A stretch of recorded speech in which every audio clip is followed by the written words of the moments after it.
Hello दोस्तों, आप सबका फिर से एग्जाम स्टडी सेंटर चैनल में स्वागत है। तो दोस्तों, आज की इस वीडियो में हम चर्चा करने वाले हैं जो क्लास 12 है उसका हिंदी साहित्य का पेपर है। और कब है दोस्तों? 1 मार्च को, सॉरी 1 अप्रैल को है। कब है दोस्तों?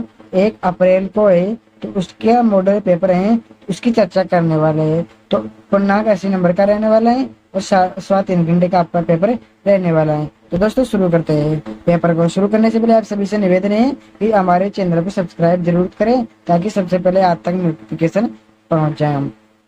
तो खंड अ है पहला।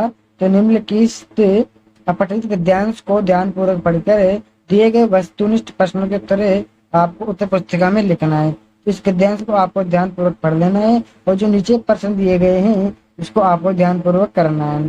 तो पहला है, उपयुक्त गद्यांश का समुचित शीर्षक होगा तो दोस्तों भारत के संसाधन। क्या होगा दोस्तों? तो इसका उत्तर हो जाएगा भारत के संसाधन। इसका बिल्कुल सही और करेक्ट आंसर ए हो जाएगा। ओके फिर दोस्तों, अब देखते हैं दूसरा प्रश्न। दूसरा है, भारत की मूल शक्ति क्या है? तो हमारे हिसाब से दोस्तों संगठनात्मक शक्ति हो जाएगी। क्योंकि फिर दोस्तों एक बार आप देख लेना उस गद्यांश में। तीसरा, भारत की औद्योगिक परिकल्पना का आधार क्या है? तो दोस्तों हो जाएगी कर्मठ जनसंख्या। ओके। चौथा, हमारे पास क्या क्या है? तो हमारे पास विविध प्रकार के जीव है, यानी कि अनेक प्रकार के जीव है। कृषि योग्य जलवायु है, अच्छी वर्षा भी है, उष्ण कटिबंधीय हरियाली भी है, उपयुक्त सभी कुछ, यानी कि द है हमारे पास, यानी कि उपयुक्त सभी है हमारे पास। अगला पांचवा है, संसाधन शब्द में प्रयुक्त उपसर्ग है तो इसमें सन है। कौन सा है? ब है। छठा, भारत का जैव विविधता कैसा है? तो दोस्तों बहुत समृद्ध है। कैसा है दोस्तों? बहुत समृद्ध। दूसरा भी है हमारे पास गद्यांश, इसको आपको अच्छे तरीके से करना है, जैसे ऊपर हुआ ऐसा ही ये हो जाएगा। दूसरा प्रश्न है दोस्तों, दिए गए रिक्त स्थानों की पूर्ति कीजिए। पहला है, गुण के कारण रचना में मधुरता उत्पन्न होती है। कौन से गुण के कारण? तो दोस्तों मार्दवीय गुण के कारण। कौन से? मार्दवीय गुण के कारण कारण रचना में मधुरता उत्पन्न होती है। अगला दूसरा है, काव्य की रसानुभूति में बाधक तत्वों को क्या कहा जाता है? तो उन्हें कहा जाता है दोस्तों काव्य दोष। क्या कहा जाता है मेरे प्यारे दोस्तों? उन्हें कहा जाता है काव्य दोष कहा जाता है। अगला है तीसरा, छंद के किसी चरण में उसको पढ़ते समय है जहाँ विराम की आवश्यकता होती है उसे क्या कहा जाता है? उसे यति कहा जाता है। क्या कहा जाता है? यति कहा जाता है। ओके प्यारे दोस्तों, अगला देखते हैं। चौथा, कुंडलियां छंद के प्रत्येक चरण में मात्राएं होती हैं। तो दोस्तों उसमें पूरी 24 मात्राएं होती हैं। अगला, जब कविता में उपमेय का उपमा से उत्कर्ष दिखाया जाता है तो वहाँ कौन सा अलंकार होता है? तो दोस्तों वहाँ उत्प्रेक्षा अलंकार होता है। कौन सा? उत्प्रेक्षा। अगला है, सुनत जुगलकार माल उठाए प्रेस विष, यानी कि विवश पहराए न जाए। पंक्ति में कौन सा अलंकार? दोबारा सुनो। सुनत जुगल कर माल उठाए प्रेस विवश पहिराए न जाए। पंक्ति में अलंकार है उपमा। कौन सा है? उपमा अलंकार। यदि दोस्तों किसी प्रकार की समस्या हो, कोई प्रश्न गलत हो तो कमेंट बॉक्स में जरूर बताएं। अब देखते हैं अति लघुरात्मक प्रश्न। उत्तर सीमा 20 है। दोस्तों पहला प्रश्न आपको कराना है।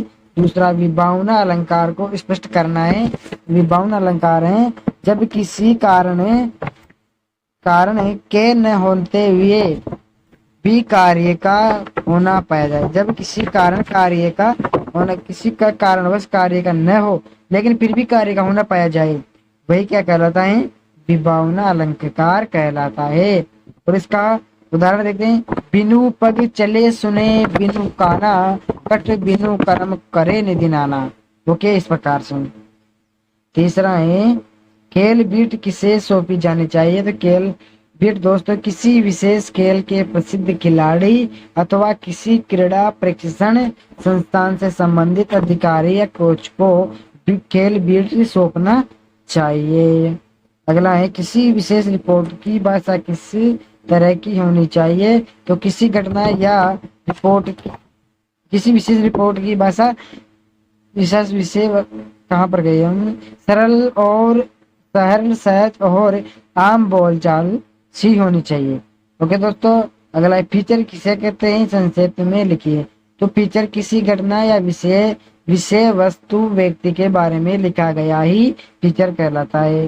अगला मिर्जापुर के भारतेंद्र हरिश्चंद्र के परम मित्र कौन थे, तो उनका नाम था उपाध्याय बद्री नारायण चौधरी। ओके दोस्तों, तीन गुण सूत्रों का नाम बताए जिसमें ठेलों की लॉटरी का जिक्र हुआ हो। तो दोस्तों ये मुझे आया ना, इसलिए आप थोड़ा सा इसका सोचना समझना हो कि देवसेना कौन थी, वह किससे प्रेम करती थी। तो देवसेना आकांक्षा की हिंदू देवी है। वह युद्ध माँ का हिंदू कहाँ गए युद्ध देवता कार्तिकेय की पत्नी थी। किसकी, कार्तिकेय की पत्नी थी। अगला है हृदय की वेदना को बोलने की कवि निराला क्या कहना चाहते हैं। थोड़ा सा बड़ा था इसलिए मैंने नहीं बता रहा हूँ। अगला 10वां कविता हमें जीने की कला सिखाती है, स्पष्ट कीजिए। नाट्य विधि से आप क्या समझते हैं, स्पष्ट कीजिए। अगला है दोस्तों कहानी लेखन के विषय लिखिए। तो विषय हैं लोक कथाएं हो गए, मिथक हो गए, परिकथाएं हो गए, लघु कथाएं हो गए, महाकाव्य हो गए, ऐतिहासिक हो जाती है, कथाएं हो जाती है और आदि। इस प्रकार से आपको लिख देना है। देखते हैं खंड ब, पत्रकारीय लेखन के ऐतिहासिक लेखन से भिन्न होता है। क्या है दोस्तों, समझ में नहीं आया। पत्रकारीय लेखन साहित्यिक लेखन से भिन्न होता है, स्पष्ट कीजिए। 5वां, अच्छा लेख लिखते समय किन बातों को ध्यान में रखनी चाहिए। तो 4 शर्तें लिखिए। तो हम देखते हैं किस प्रकार रखनी चाहिए। तो इसमें स्पष्टता होनी चाहिए, औपचारिक या आधुनिकता होनी चाहिए, बोलचाल भाषा से बचना, जैसे हम बोलचाल करते हैं भाषा उस भाषा से बचना चाहिए, ज्यादातर शब्दों का प्रयोग नहीं करना चाहिए, केवल जो लिख रहे उनसे संबंधित होनी चाहिए और महत्वपूर्ण जानकारी शामिल करनी चाहिए और पूरा लेख होना चाहिए, कंप्लीटेड, अधूरा नहीं होना चाहिए। छठा है पसोवा की प्रसिद्धि का क्या कारण था और लेखन वहां क्यों जाना चाहता था। तो वह जैन धर्म का तीर्थ स्थल था, वहां हर साल जैन समुदाय का मेला लगता था। इसमें जैन समुदाय से दूर दूर के लोग शामिल हुआ करते थे। तो दोस्तों अब देखते हैं अगला प्रश्न। तो दोस्तों ये आपकी किताब के प्रश्न है, इसलिए ये इनके प्रश्नों के उत्तर मैं नहीं बता रहा हूँ क्योंकि बड़े बड़े हैं, इसलिए एक बार आप इसका स्क्रीनशॉट ले लो ताकि आप इसको अच्छी तरीके से कर सको। खंड से का भी ले लो। ओके, ले लिया, कोई दिक्कत वाली बात नहीं है। और ये देखो जो ये पठित गद्यांश है, ओके, इसकी आपको सब प्रश्न की व्याख्या करनी है तो इसके करना है, या फिर जो अथवा में दिया है उसका करना है।